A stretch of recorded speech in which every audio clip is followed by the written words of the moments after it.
products. But when we take the subtractive or conventional manufacturing process, we have to go by multiple number of processes. But when we take as additive manufacturing, since it is all based on a single machine, we can derive all our parts in a less number of process, and also in a very short time frame. As the last 2 days would have given you a very good introduction on additive, different types of additive processes. All additive processes follow one basic principle, that is adding layer by layer. You take any process in terms of additive manufacturing, you can take any method, not the process. You can take any method. It can be selective laser sintering based on powder, or you can use a FDM, which is based on a filament. You can think about DLP, which is based on a resin. All these processes follow one basic rule, that is adding layer by layer. But when we take for an example, conventional manufacturing, in order to derive a part, we have to we have to start from a workpiece. From workpiece, we have to go stage by stage in order to derive it.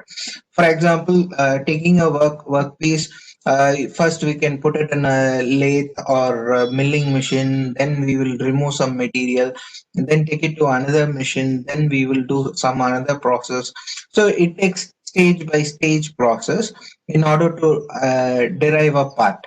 Okay. The other good example can be said as like how we used to print our papers. uh, in olden days, we have to build a very big printing machines. So you have to put all the stencils together. After putting the stencils together, we have to go for a print. But nowadays we got all our desktop printers and Xerox kind of bulk photocopying machines, where the digital copies can be directly sent to a machine, and that machine is going to print any number of copies which we need. So the process is being reduced, and things are getting into a better place. So that is what here in additive manufacturing we go for a single. We will go for a machine. We will print the product. We are not going to manufacture a product. We are going to print the product, and after printing the product, based on the machines, we have to do a little bit of post processing. The post processing can be like surface finish or removing supports kind of stuff. But in conventional manufacturing, as I already mentioned, you have to do multiple process based on your uh, workpiece. And comparatively, additive manufacturing, now it is very slow. Why it is because very slow is we are asking the machines to run slow.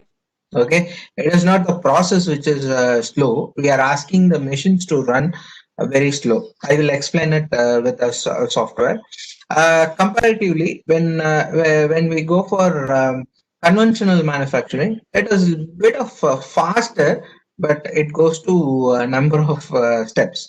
And the other thing is the output product becomes cheaper. I'm not talking about the process, the entire expense. The output of that single product becomes very cheaper when we compare to conventional process. So, for example, for this, why additive manufacturing process is slow? I just want to share. So let me take one example. Okay, so I'll take one model. So let me say I'll take this model for an example. Okay, so if this is a model I'm going to I want to print. You can see the machine is calculating the printing time. The printing time is based on the layers, which layer height we have mentioned. For example, for this product, okay, approximate dimension is around six by six, that is 6 centimeter by 6 centimeter model. For that, the approximate time duration it takes is 4 hours and 21 minutes. Yes, it is a very huge time because we are asking the machine to run at a speed of 0.2 mm per layer. Okay, I can increase this time. If I say I want a very high surface, I can ask for the printer to move at 0.05, which is going to take roughly around 10 to 12 hours. It depends on how good the layer finish or the layer additions we want. The other thing is we can also do this part in a very lesser time. For example, it is calculating. I think, give us a minute.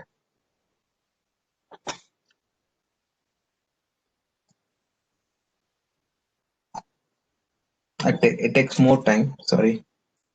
So, for example, at 0.2, it showed around 4 hours and 21 minutes.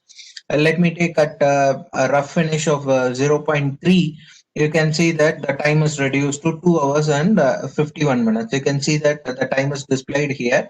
There is no change in material usage. You can see that it took 2 hours and 51 minutes. If I want a very rough finish, like my nozzle size is 0.4, and if I want to do it at 0.4 exactly, you can see that the time is much reduced. A small reduction is there around 2 hours and 11 minutes. So we are depending upon the finish and depending upon the usage, we are asking the machines to run a little slow.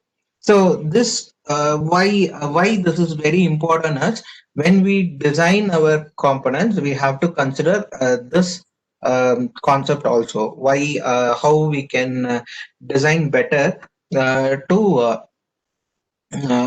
increase or efficiently we can print in that time.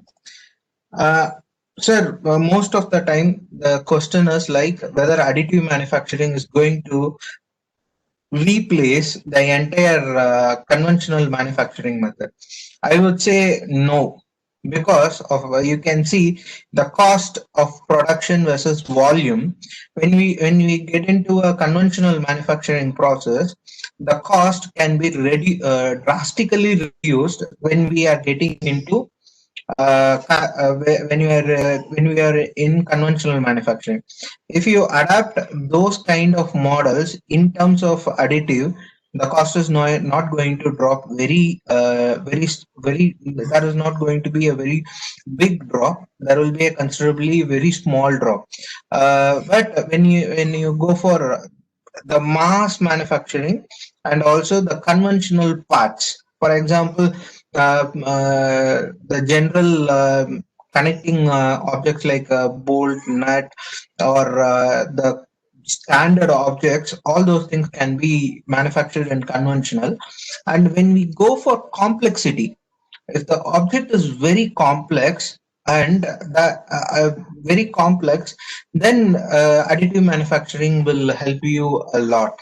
For example, in this graph, you can see that for complex models, if you are going for an minimal number of components, the cost will be much affordable.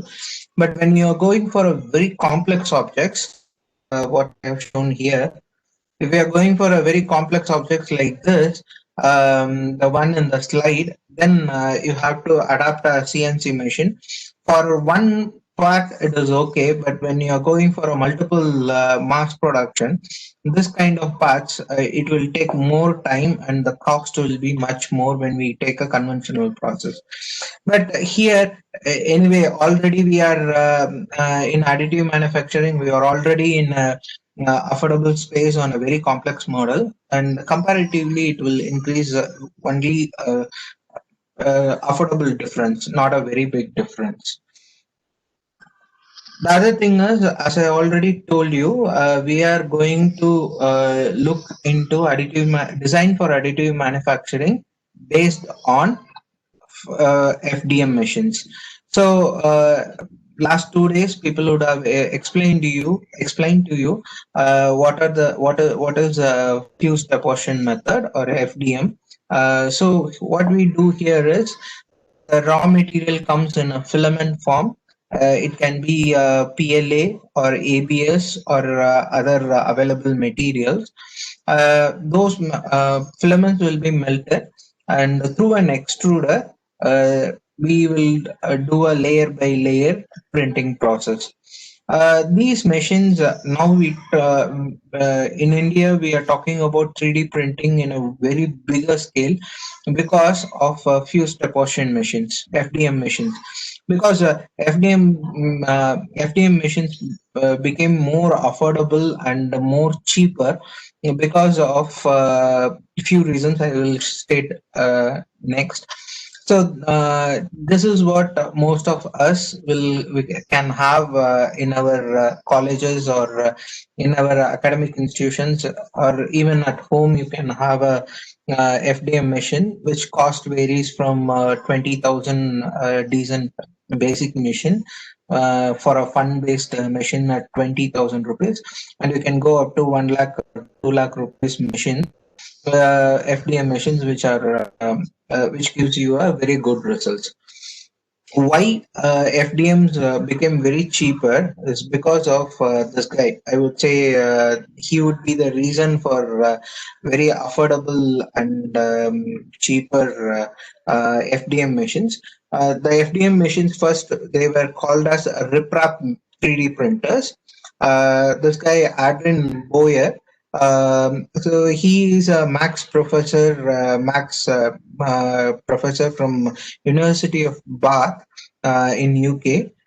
In 2005, he joined with other fellow people, and he started a project called RipRap project. So the RipRap project is like he wants to build a machine which can build another machine. That was the concept he started with, and RipRap is replicating rapid prototype.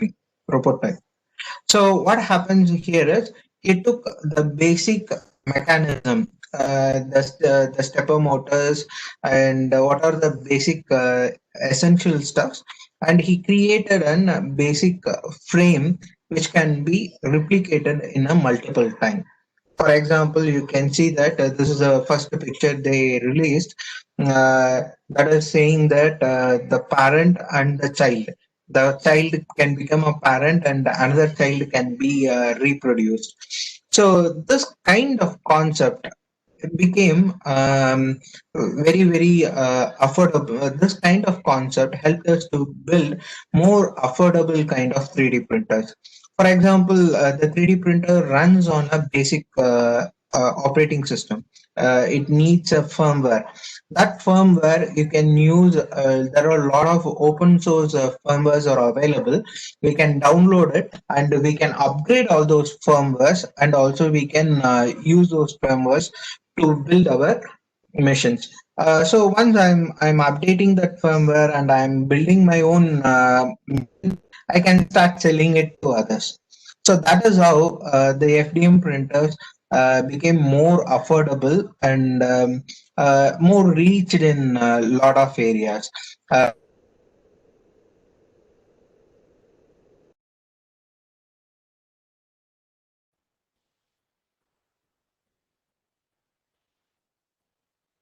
Hello, sir.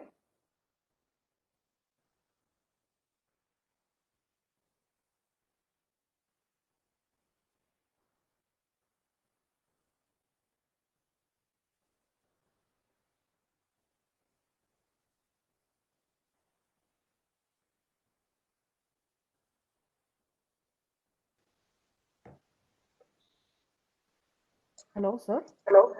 Yeah, sorry, a small internet problem. Yes, sir. I Yes. just got reconnected. Thank you, sir. Okay, okay. So this is how the FDM's machines were evolved, and based on these FDM machines, we can do our processes, models. Okay, so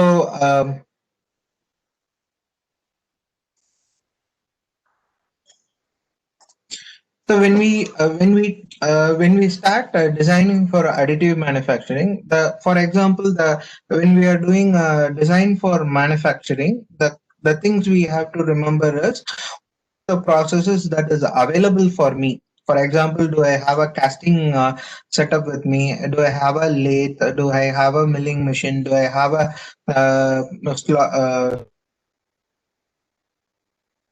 we have to keep in our mind, and with that available machining process we will go for our designing steps. For example, I can take few models which I'm supposed to show on another presentation, another slide. I'll show it to you.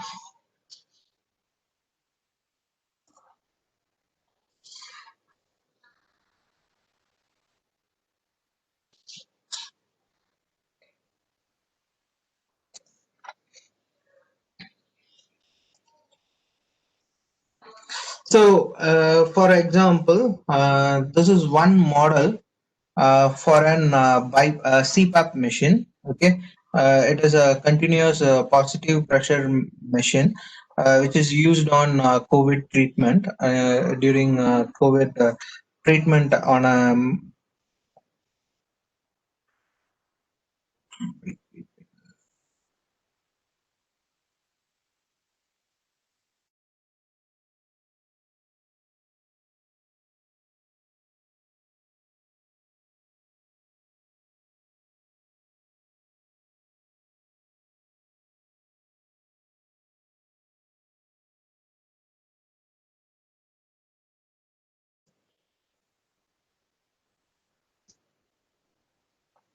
So you can see this model.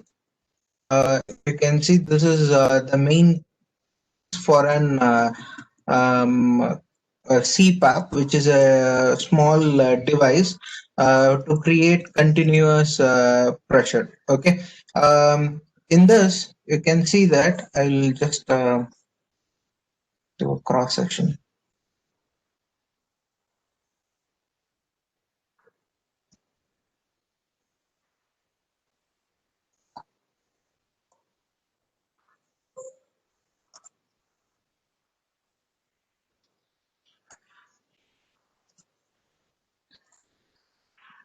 You can see the number of machining processes that are happened. Here, there is one machining process. I'll highlight it. So for this, there is no need for a machining process to the entire height. They have done this machining process because only then they can have a connection in between these two links, and also only then we can get another output here. So this is a passage for airflow. You can see that there is a passage for an airflow. I cannot have a connection from this end to this end alone. So what happened is they have put an entire drill through this so that they can have a entire hole here so that the air can be flown in this passage. This number of steps can be avoided when we are doing for an additive process. The entire system can be avoided, uh, and the thing can be customized. What we have done is we have avoided all those things, and we have redesigned for additive manufacturing. Comparatively, it will be a very small in size.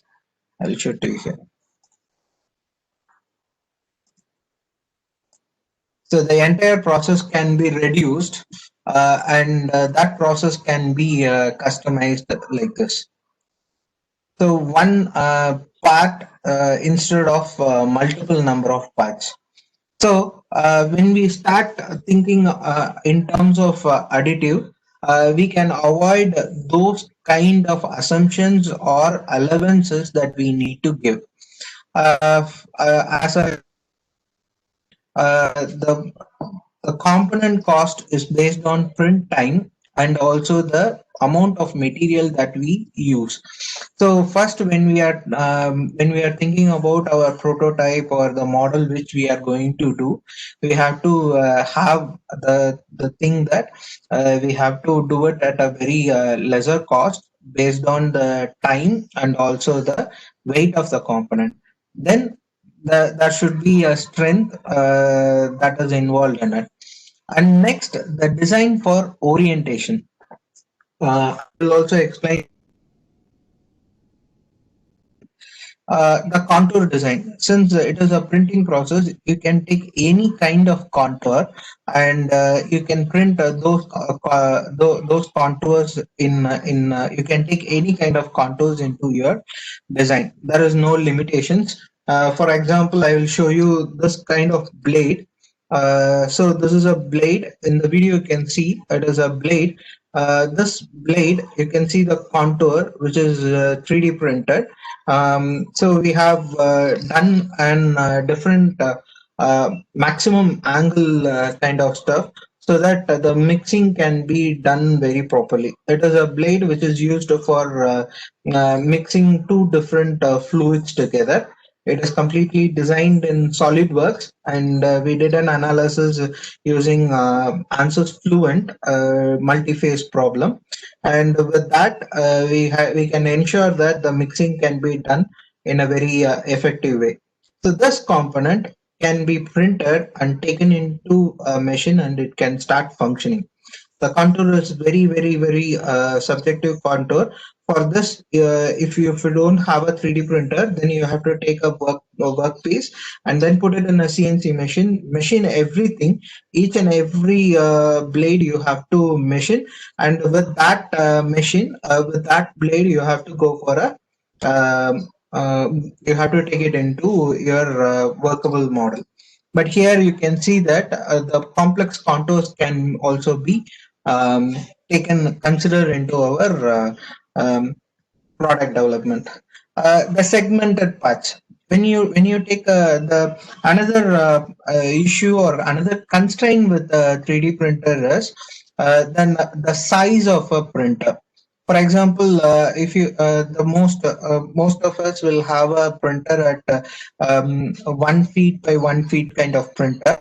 If you are going to do a model which is dimensionally more than 1 feet, then you can divide them into segments, and after that you can add those segments together.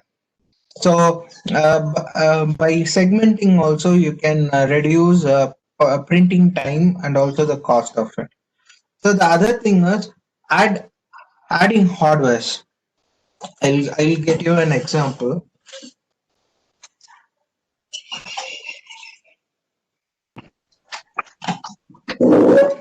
Sorry. Uh, So since I forgot that it is a department of robotics. You can see that this is an robot. It is a functionable robot. What we have done is we didn't think about the conventional design process at all. You can see that all the components can be individually printed, and all the hardwares can be placed, and all the hardwares can be connected in a I didn't use more connectors at all. It is all self-locked. In this design, every hardware, the circuit boards and everything are self-locked, not with screws. It is all connected with self-lock connections, not with terms of screws. So like this, we can make hardware integrated models so that you can print more kind of functionable models, and also you can see the complexity of this model. This can also be done in SolidWorks, and you can see the complexity of this model. So all these things can be done in terms of when we are open to additive manufacturing, we can take all these concepts into our design. The other thing is we have 7 principles of design for additive manufacturing. For this, I will explain it in terms of software itself. Okay, so this platform, this is called as Cura. This platform is the software which connects your model to your printer. What we do here is when you whatever the model you have done in SolidWorks, you have to convert them into a STL file. So those STL file or an object file, those files can be brought into Cura. From Cura, the files will be converted into G codes, that is layers. Converted into layers, that is our the G codes that we are going to use.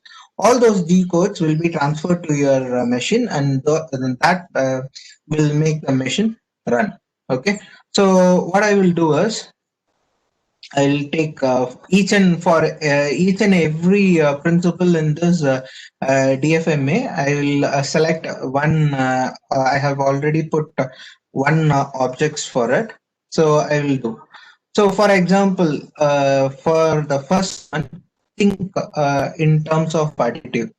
So the conventional bearings, we used to have a ball bearing, right? So what we have done, this model, we did it in SolidWorks. The conventional ball bearing is replaced by a tumble bearing. So you can see that it is a single part, a single component with multiple parts. So for example, I can show you. So you can see that there are multiple parts in inside our model. So here, why we have choose this model is the spherical models needs support, but this model doesn't need a support. Without support, we can model this.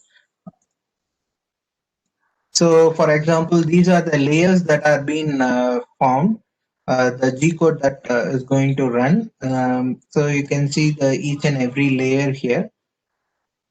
So you can see that the clearance is also given in between the products.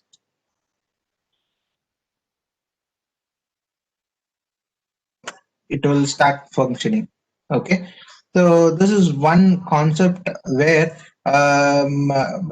we can think about additive. The multiple components put together, we can design it and we can make it to work. And also for there is another example.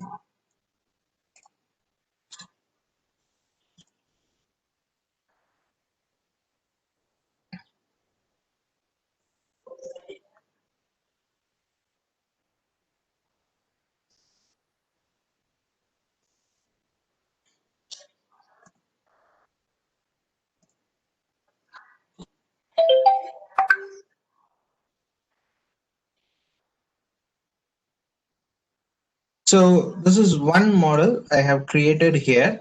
For example, if I want to print this model, okay, in SolidWorks, if I want to print this model,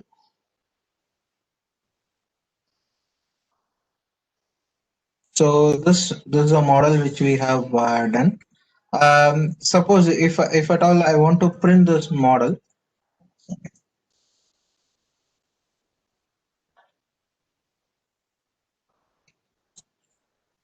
so if I want to print this model, you can see that we need to create supports. These are overhangings. You can see the red highlighted objects are overhanging. We can leave the base, okay, but the other components are like overhanging components. Those things can be avoided in our design. For example, if I want to remove overhangings in this, what I can do is I can insert a chamfer to this place. I can insert a chamfer. This chamfer will ensure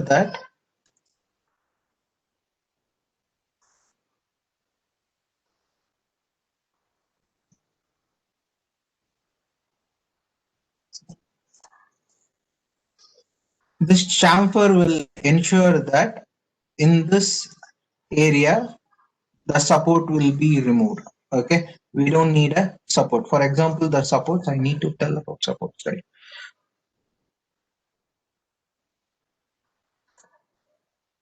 So this is a kind of final output we will be achieving. The red color zone is all our outer wall, and you can see there is a blue color filling, which is an extra filling available here. That is what we call it as a support. So when we are trying to design our model, avoiding the supports will also bring down your time and also your finish.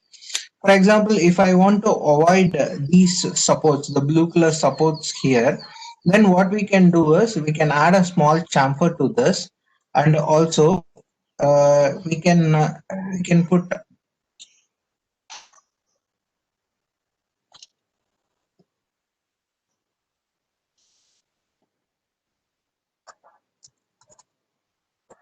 So for this, to avoid the support, what I can do is I can define a fillet.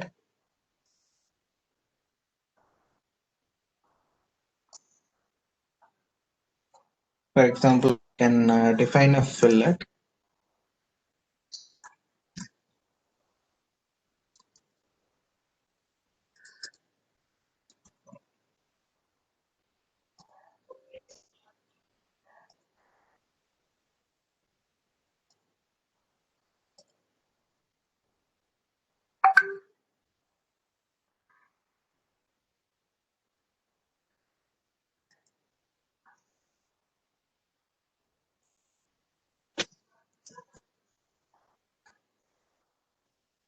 So by defining these two elements, you can avoid those supports. So when we are doing our conventional method, we will not think about giving a chamfer or giving a fillet like this, but this will help us in reducing the supports. For example, I will convert this into an STL file. So this is a converted one, and this converted file, if I try to open it here,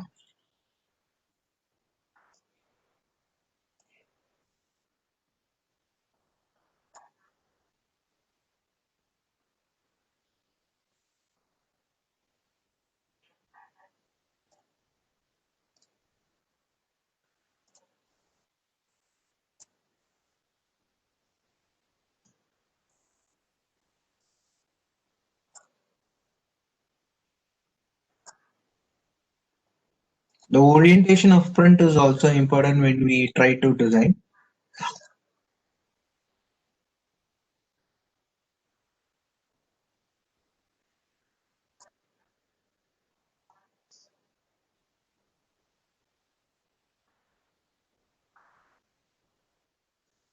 So by now you can see that.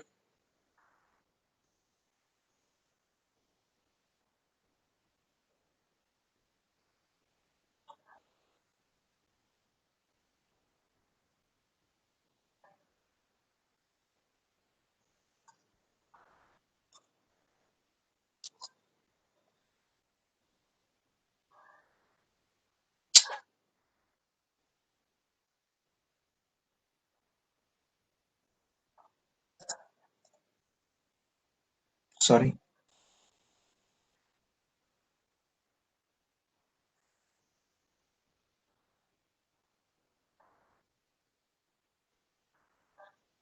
So I will also scale it down.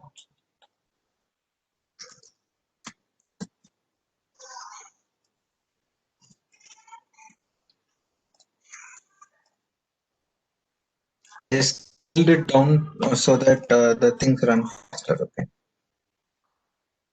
So you can see that we have avoided one support. In the similar way, we can try by working again and again. We can even remove this support area. Okay, the wedge kind of stuff also can be added, so that we can remove all those supports. The other thing is we have to make sure the orientation. So for example, I will select this one. When we are trying to print our model, this is one model which I am trying to print. Since this model, the force, what is the direction the force is going to work on? If the force is going to work on this face, this is a face which is going to take the force, then this orientation is okay to print this model because the layers are going to be in the direction of the force which is going to apply. If I change the orientation, for example, if I change the orientation, you can see that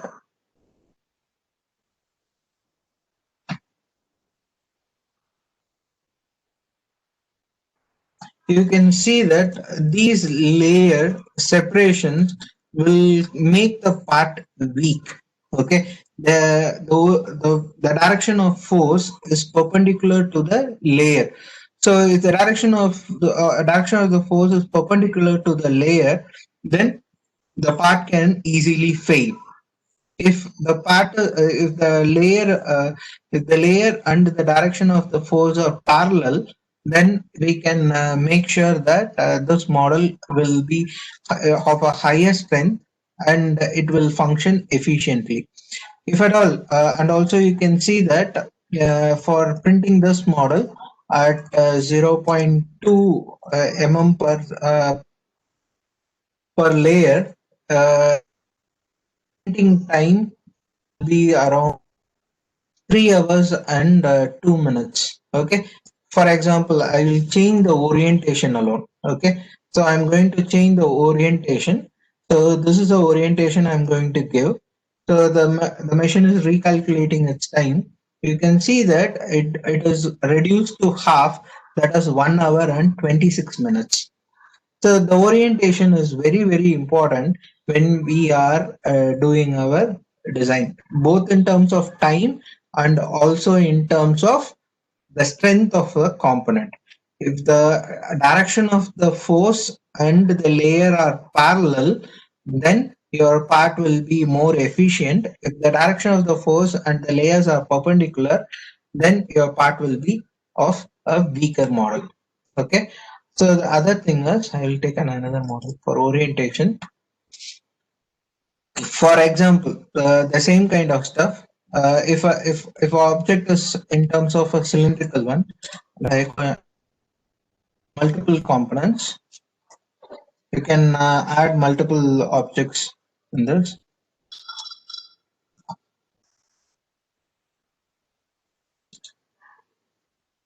So this is one object. This is the other object.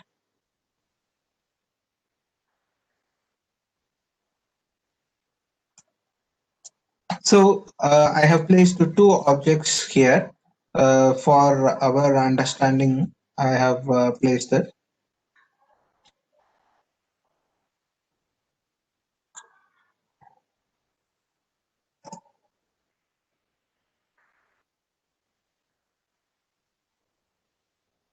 So if at all I'm going to do a circular cylindrical model, you can see that the orientation. So the orientation is like this. So for this, all the layers are in here to the circular model. And for this, you can see all the layers are in rectangular models. So when we take the one which is a standing model, the strength will be of a lesser. The strength will be less, and when you take this rectangular model, the strength will be more. The model which is printed in the slope model will have an higher strength when it is compared to the standing model. So this kind of orientations can be considered in during your design or during your printing also. Okay, so this model is for your orientation. I'll take another one.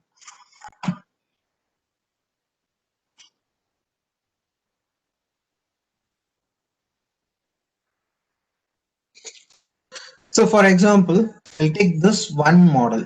Okay.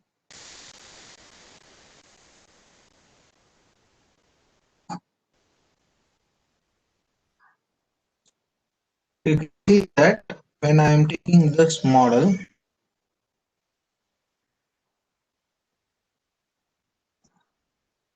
the support is added only into circular objects, correct? So in this model, the support is added into only the circular session. But if I change the orientation, see,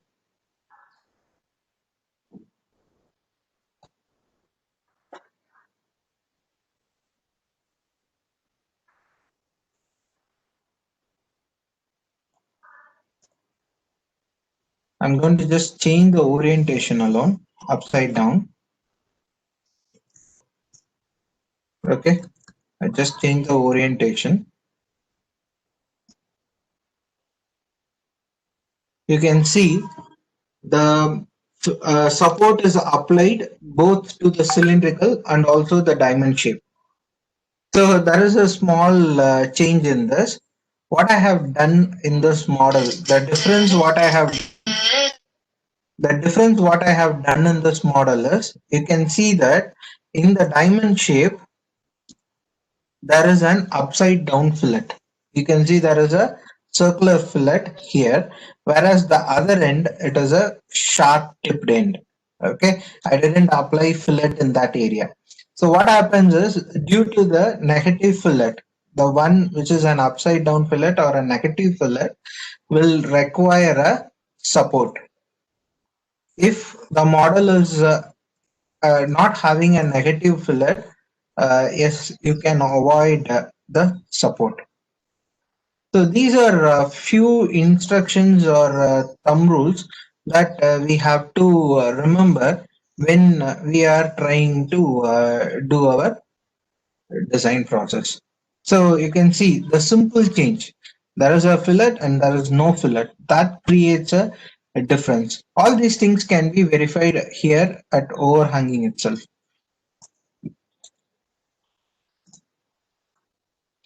You can see that in this, since it is a sharp edged area, there is no support and there is no overhanging. Since it is a circular negative on a negative direction, you can see that there is a overhanging there. If I rotate it again, you can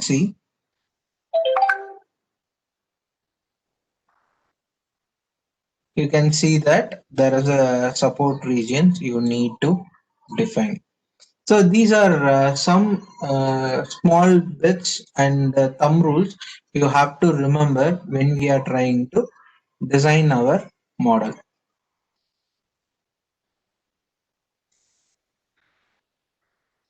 So this can be, we can take this one as another good example about overhangings.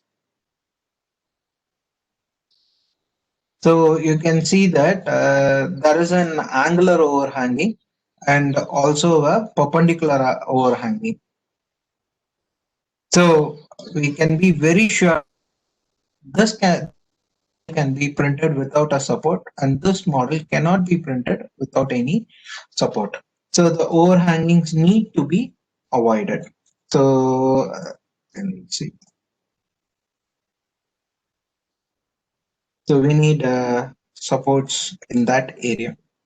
So that is also a key thing, that when we are trying to create our model, we have to make sure that we avoid overhangings. And also when we are trying to create our STL files, see, you can see this model. The model has an polygon shape, but it is not a polygon. It is supposed to be a cylindrical shape, but it is a polygon because of we have created a poor STL file. For example, I'll go save this model and convert this model into an STL file. If you are using SolidWorks, you can follow the steps. So when you are trying to save your STL file, there is an option. In this option, you can change the resolution or the number of faces that you want to derive. For example, this is the resolution part here. If I say fine, the number of triangles is going to be 2098 triangles. If I say coarse, it is going to be 746 triangles. So this model will have a very low surface finish.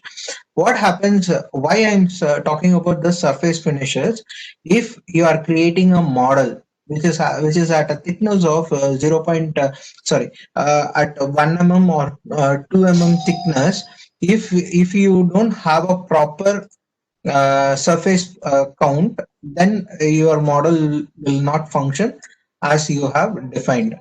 So so during all those things, you have to make sure that whether you have defined a fine or a coarse, and also you can use custom definition where you can increase the number of slides to get a higher surface finish. You won't even see any triangles or any kind of extra edges in your entire surface will be smooth. For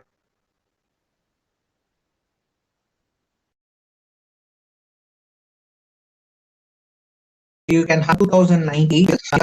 See that you can even have 4000 faces or 5000 triangles that can be formed, so that the object will be much more smoother.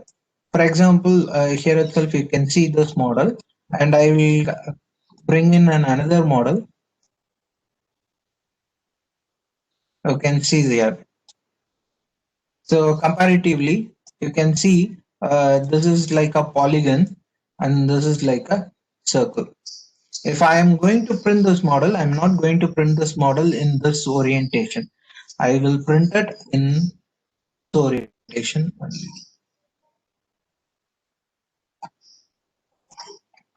So this is the orientation that we are going to print, because the first layer, which is going to stick to your bed, it is better to have a maximum area coverage, because all these plastic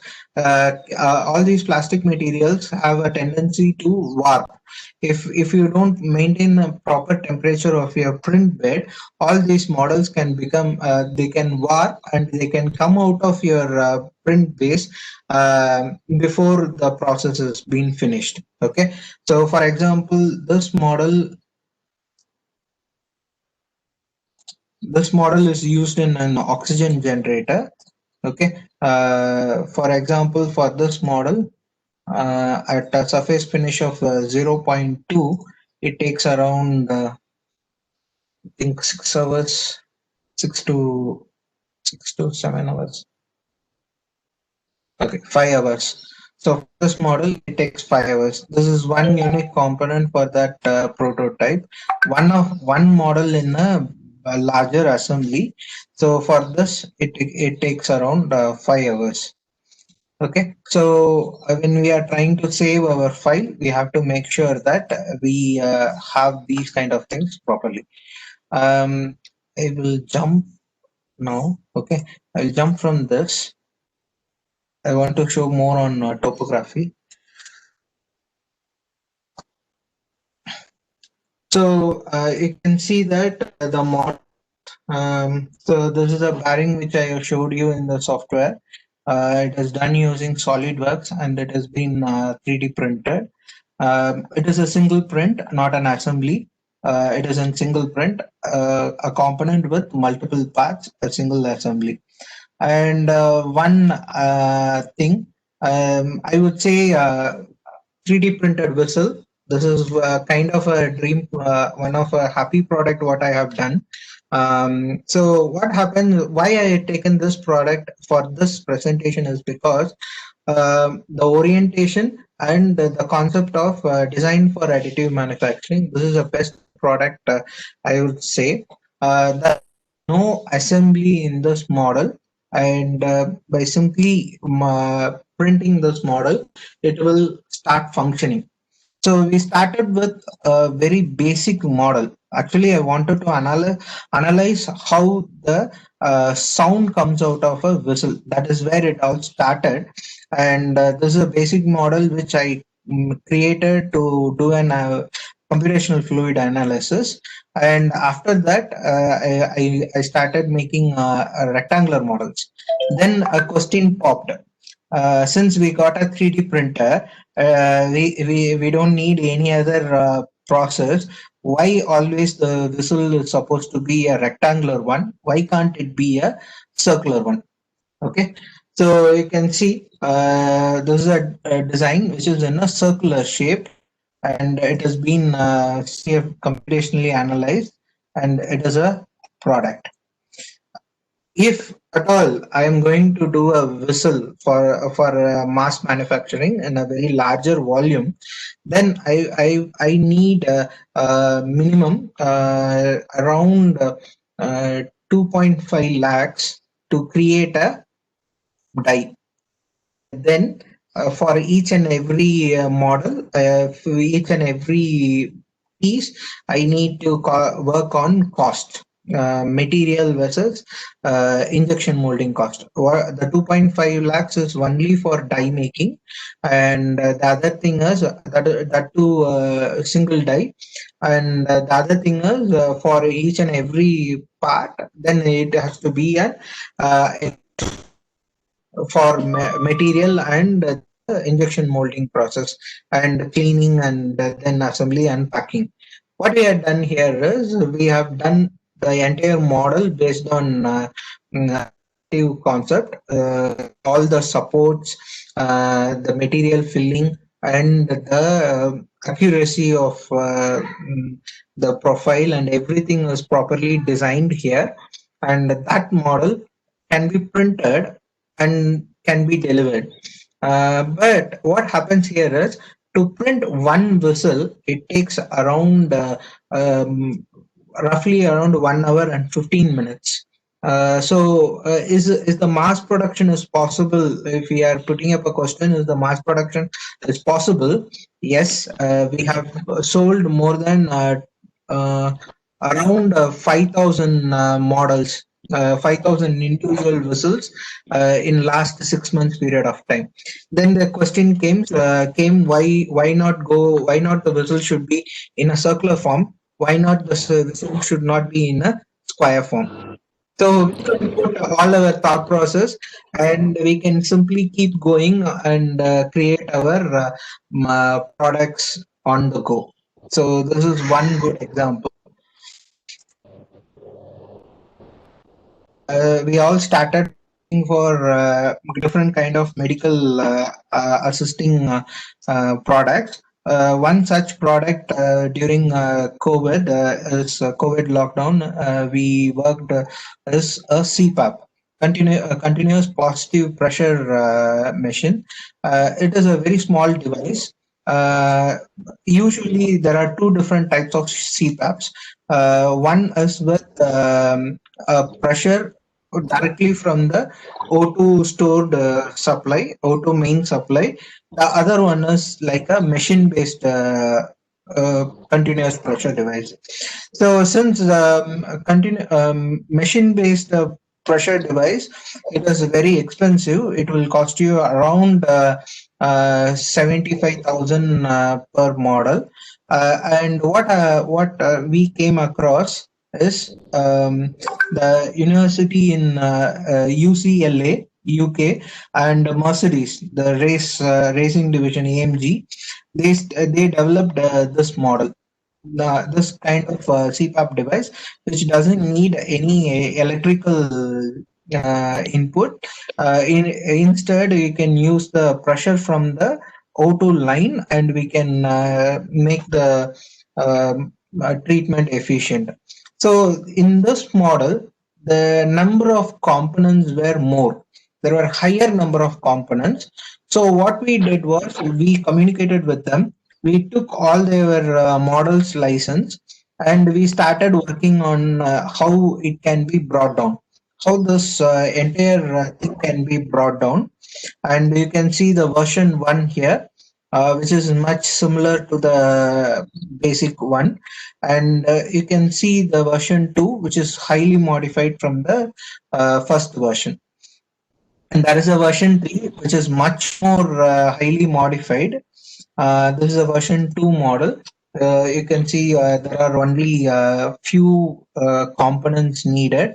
The inlet oxygen flow and the atmospheric air can be mixed together, and it can be used with patients.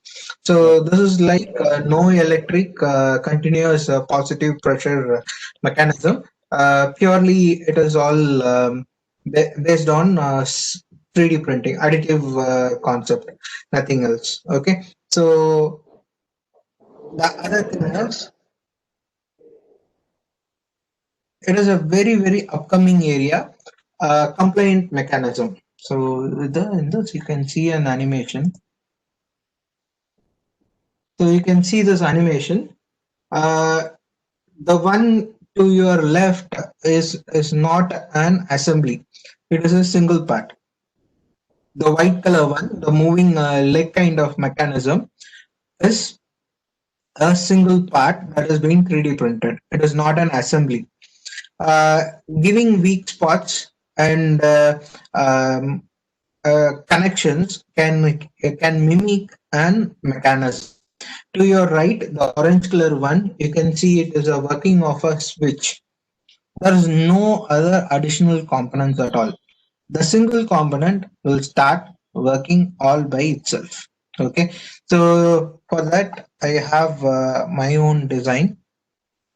So this is a clock clip we have designed using SolidWorks. You can see also in the video, you can see if at all we need to use a clock clip, you need two individual plastics and then a metal spring to give the tension. Instead, what we have done here is, I'll show you the model.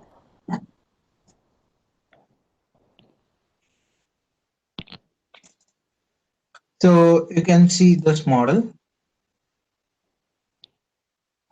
So this is a model. You can you don't need any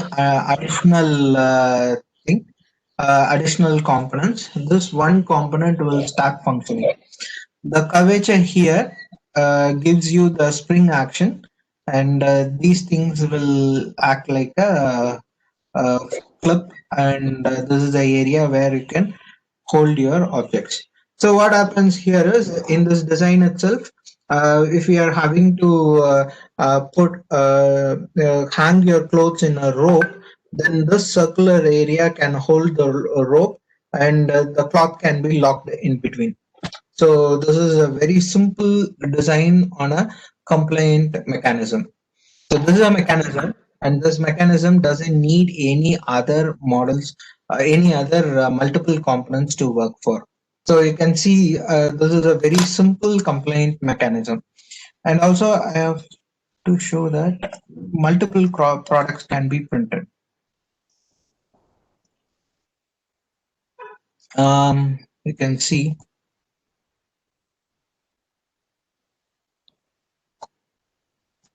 during one process itself, we can add multiple number of pieces together, and we can print those models in this.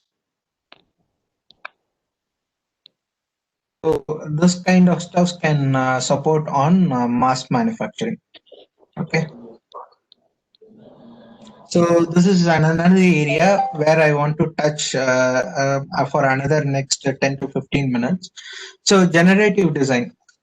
Why generative design or topography optimization is very high nowadays. There is a very larger scope of research and product development in this area, is because of additive manufacturing. So these all kind of printers can support us in creating a very complex structures. So those structures can be used. It is all mathematically driven. It is not just. You can see this model has been reduced to this kind of uh, reduced model, topographically reduced model. It is based on your finite element analysis. Okay, so with the help of finite element analysis, we can bring down a very good shape optimization, weight reduction with the same working efficiency, minimize the stiffness to weight. At a very lesser weight, we can have a very good stiffness and minimize our displacement. I'll show you one example with SolidWorks. Okay. So what I'm using is a SolidWorks 2020 Professional Edition. So and this, what we can do is we can create a simple model. I'll show you one model, how we do this topography.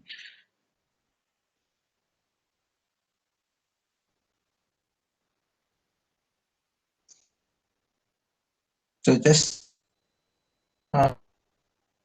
till time. Okay.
So I've just created a simple cantilever frame. Okay.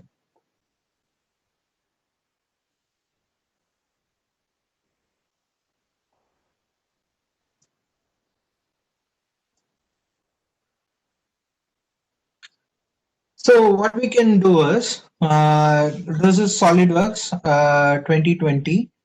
We got an add-on features like simulations here. You can do all your FEA and CFD analysis here. So I'm just going to do a simple FEA problem, which is going to reduce the weight of the object with the same efficiency. So now we are going to identify. It takes multiple steps. That now we are going to identify.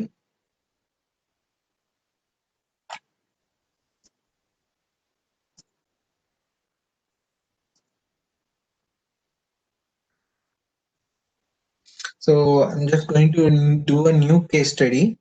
In this new case study, you can see there are multiple case studies that are available. So there is a static and all other case studies are available. Now we are going to do only a topography case study. Okay, so I'm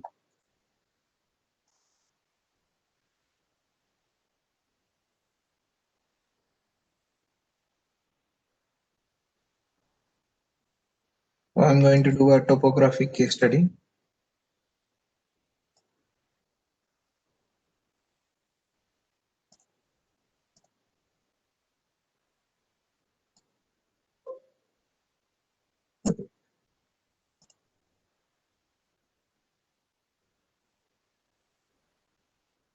Okay, it seems there is a license error. I will open an file which is already I have done.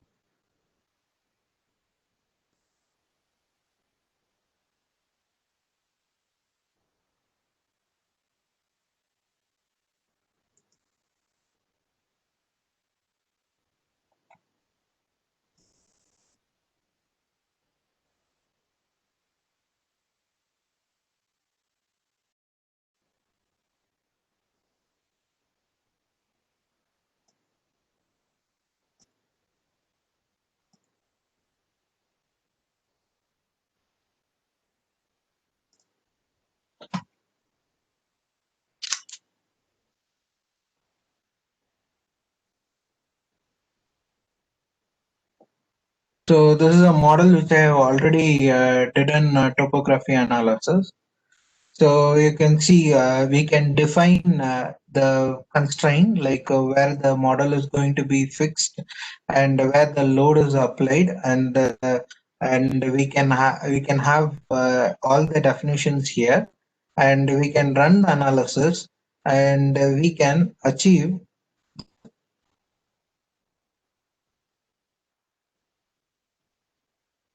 reduced model. See, this is a reduced model. From this model, we can work on where the materials can be reduced, and where the materials can be reduced, and we can redesign this model. Or what we can do is we can take the same model and print it in with our additive process. I think the license is okay. Since the license is an error, I couldn't do it live. Okay, let us put it on that way.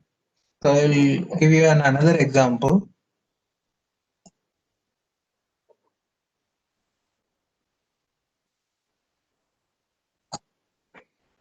This is like a simply supported bridge. Okay, this simply supported bridge, I started with an basic square model. With that basic square model, I started with this one. You can see there is a study.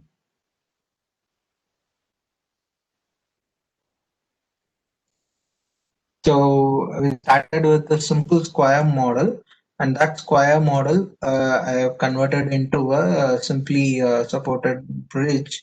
And this bridge file, we can save it into an STL file format, and we can print those files.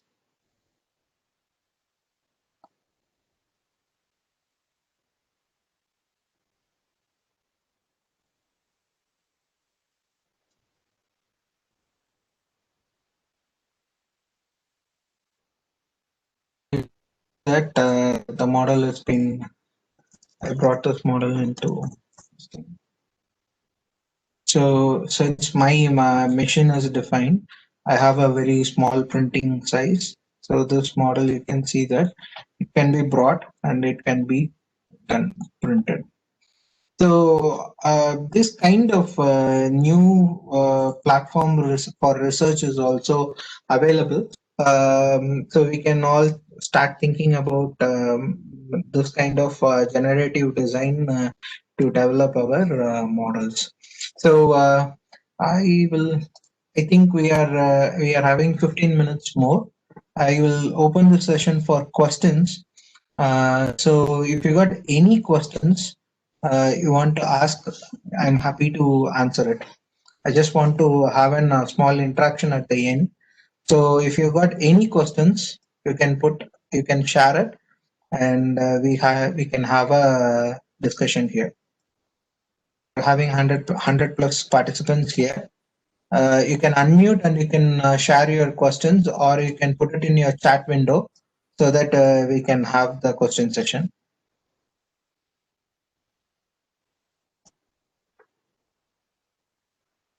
Any questions? Participants, I request you to post your questions. Very good morning, Mr. Sharath. This is Dr. Srinivasan here. Yes, sir. Yeah, the session went very well, and it's really impressive when you thrown us with the practical applications. And coming to, I have only two things. One is related to the support block, where you made two fillets on the walls of the cylinder, topmost hanging part, the support. Yes, sir. Yes, sir. Yes, sir. Model. Yes, sir.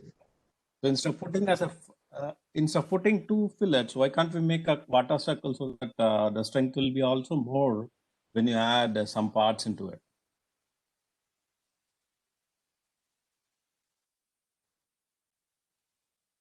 Can I repeat my question? Doing that design, that is not a problem.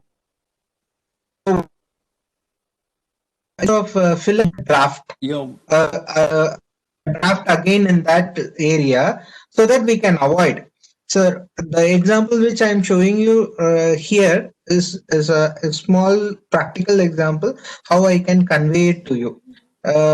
This can be modified to any requirement. Okay, sir. Okay. And the question 2 is related to the cubed structure, what you formed in a cylinder, and you told when it is oriented diagonally, the structure will be stronger compared to Yes, the sir. one Yes, sir. which is on axial direction. So Yes, when sir. we see the loading, when it is going to be a tensile loading or a compressive loading, the vertical cross section will be on the axial direction to be more stronger than the diagonal one. So this is my observation. You have So any suggestions on that? Please throw a light on that.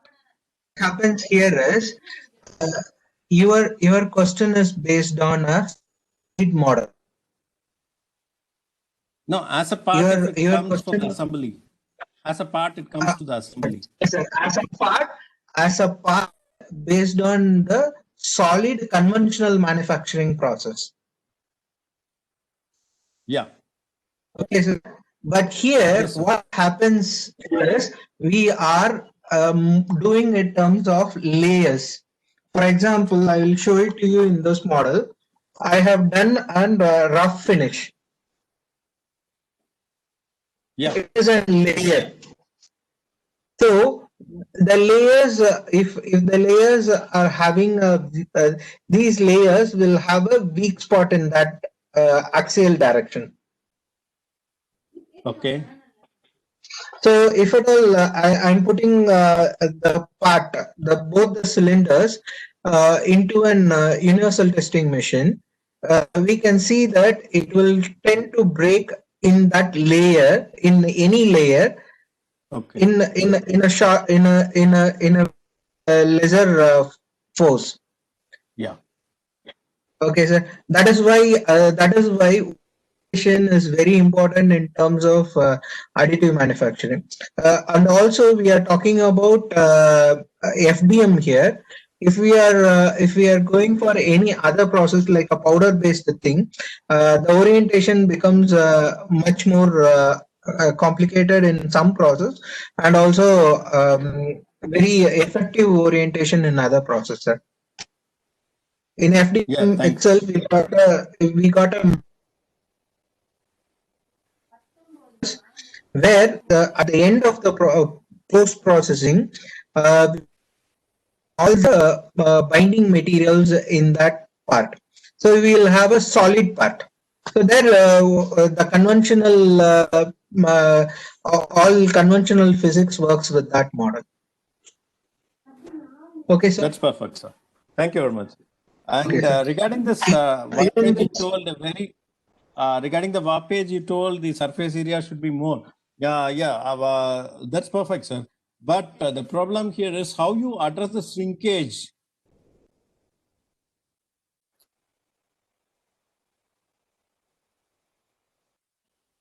So I think the speaker's line, Sharat sir, I think your line is with a default.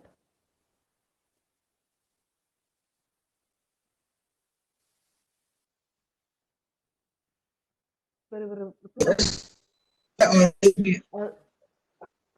Sharat sir, I think your line is not right, sir.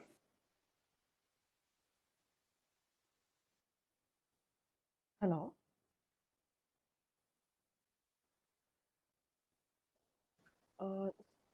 Sir, now your voice is clear, sir. If you answer now, probably it will be okay. Because initially there was the line was not clear. Your audio was not clear. See, can you answer now, sir? Sir, can you ask me again? Yes, sir. Actually, you rightly said that due to warping, we need more surface area on the bottommost portion where you're going to build the layers. How you address the shrinkage? How you are giving the what you call, we can see allowance for the shrinkage when it comes to Yes, ABS sir. or PLA. Yes, sir. Sir, here the working model, there are two things. We haven't talked about the shrinkage and warping here in this presentation because I just want to reduce it. So I didn't talk about it. That is one thing. The other thing is the shrinkage here, we consider it as a tolerance. Okay. Yes. Yes, sir. Which we are tolerance is going to play if it is like an assembly model, the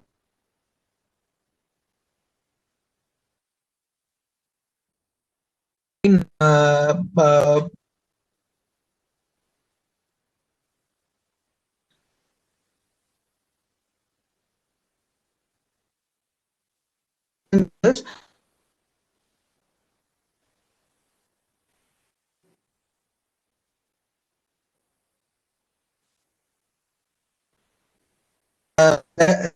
will become if that's 1.5 mm,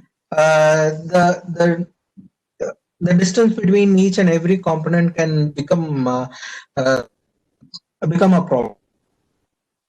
I haven't touched about the shrinkage and warping in this presentation. I purposely didn't want to do it here.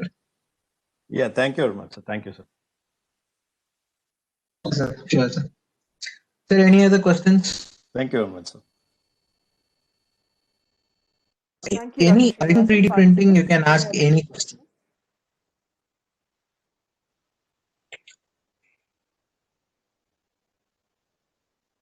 There is a question in chat. What material can be used for support?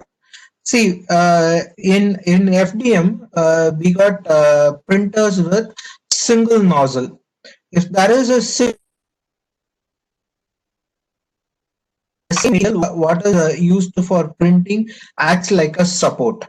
Okay, the support is not a dense one. The support will have a minimum layer thickness, minimum wall thickness, so it can be easily removed and it can be post processed.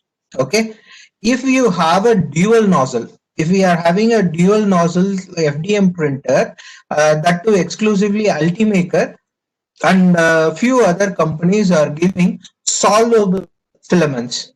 So that solvable filament can be used in the support can be the solvable filament, and when you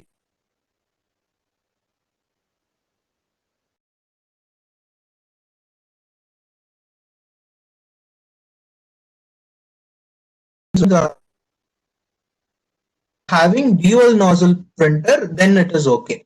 We can use PLA and a solvable filament, and we can solve it using just a simple water. Okay. If we have a single nozzle, the same PLA which is used for printing can act like a support, and the wall thickness will be very minimal, which you can break it and the surface finish can be roughed out. Okay, I think it is Mr. Palani. Okay. There is another question on the chat, sir. Yes, sir. I'm going through it. Sir, Okay.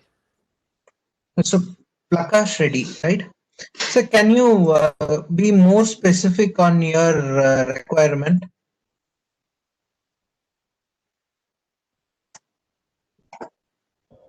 Can you be specific on your requirement?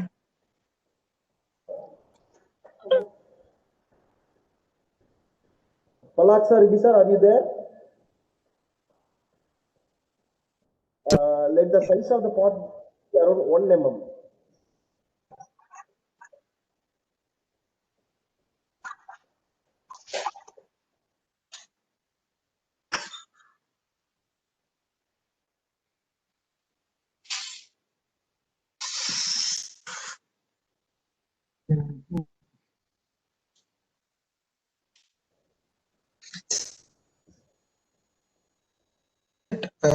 can put it in the chat around 1 mm.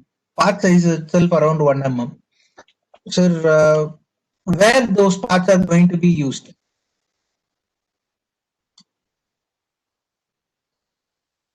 Is a plastic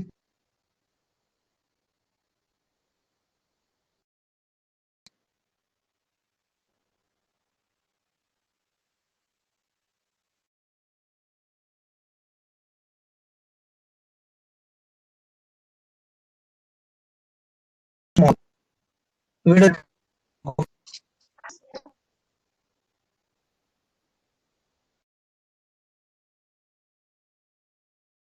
that to 1 mm is very small part, and if it is not a metal part, the temperature is less than 100 degrees Celsius. The working temperature is less than 100 degrees Celsius. Then you can go for a resin based model where we can have excellent finish. DLP. Okay, sir.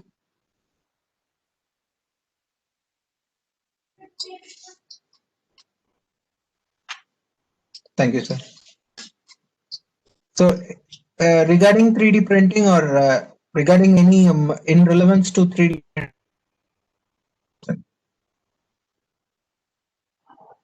and we have a separate WhatsApp group where we talk about 3D printing and a little bit of advanced topics. I will share that link in the chat so you can.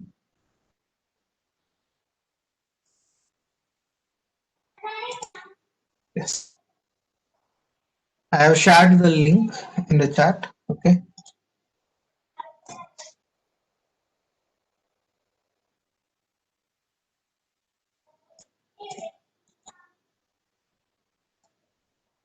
So I have shared it in the chat.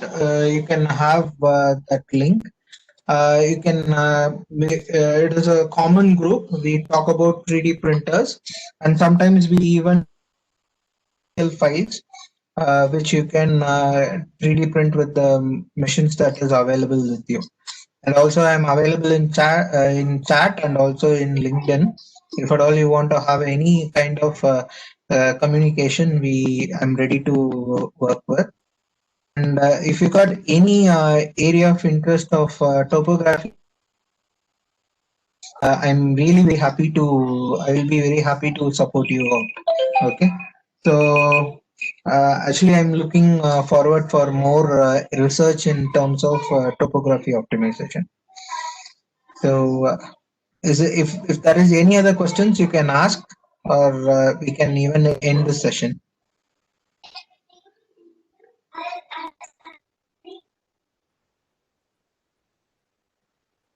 Participants, do you have any questions? I think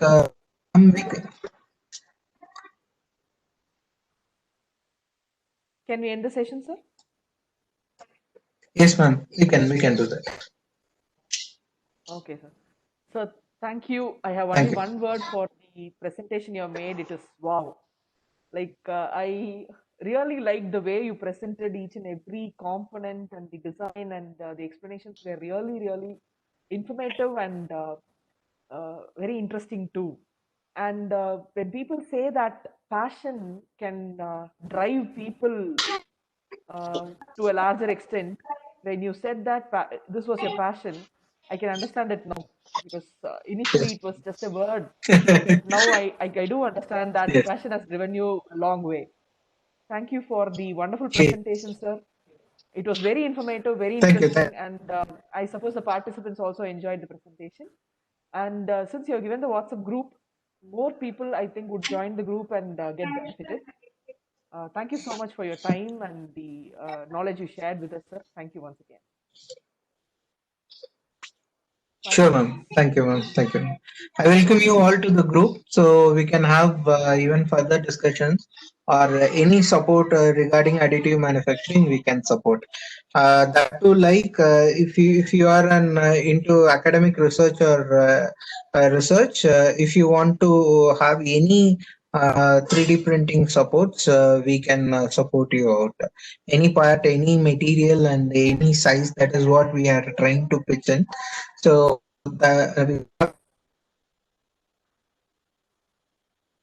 India abroad. We have connections in US and also in Singapore. We can make any part that you want, and we can deliver it to you. Okay, so all these things can be done. So any information you want regarding this topic, you can approach us. Thank you, ma'am. Thank you, sir. Thank you everyone for this opportunity. Okay, thank you all. Thank We you. can end the session. Thank you. Thank you, sir. Thank you, sir. Thank you. Participants, I think the session was very informative, and I can see the feedback also you are posting now. Uh, I think all this goes as a credit to Mr. Charat. Um, the next session would be at 11:30. We would like you to join us 5 minutes before hand so that we can start the session as we did in the first session. Thank you, participants. Expecting you in the next session. Bye.